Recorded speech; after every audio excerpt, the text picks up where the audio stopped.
Every day, people dream up million-dollar ideas.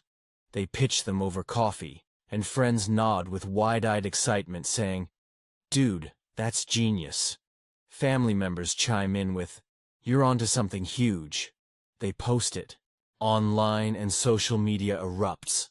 Likes pile up, fire emojis flood the comments, strangers DM them with, "Take my money." The hype feels electric, like they've struck gold. But then the moment of truth arrives. They launch the product, open the store, hit publish, and it's crickets. Nothing. Silence louder than a graveyard at midnight. Take a real-world example from a few years back.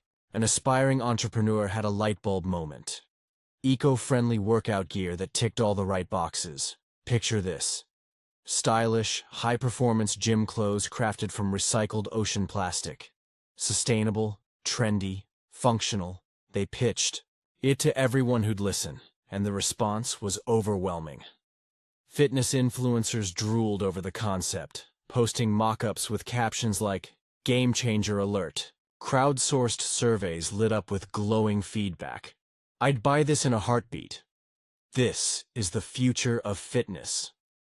Even environmentalists cheered from the sidelines. The entrepreneur poured their heart into it. Designed prototypes, sourced materials, built a sleek website. Launch day came and... flop.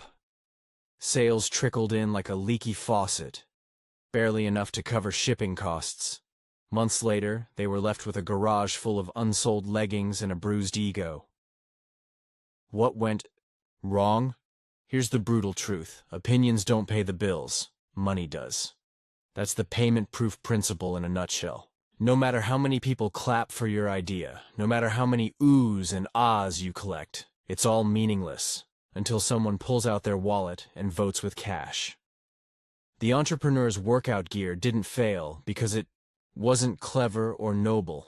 It failed because the praise didn't translate to purchases.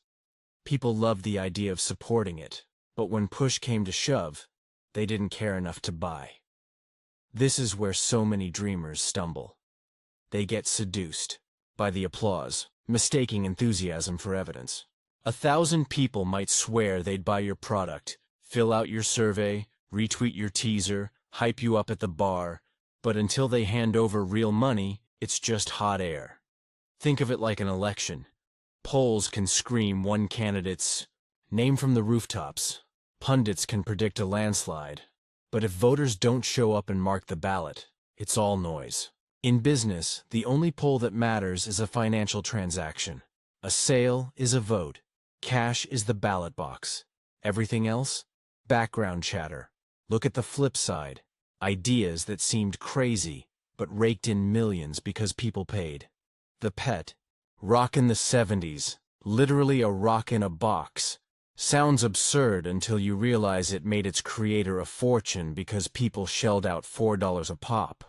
Or take Airbnb. 2 guys renting out air mattresses in their living room could have been laughed off as a dumb gimmick, but customers booked it, and now it's a global empire. The difference? Those ideas didn't wait for a standing ovation. They proved themselves with dollars. So, if you're sitting on your own million-dollar idea, don't fall into the trap of collecting compliments like trading cards.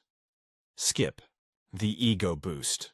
Don't waste months polling your friends or tweaking a pitch deck for imaginary investors. Test it in the real world. Pre-sell it. Crowdfund it. Get a single paying customer.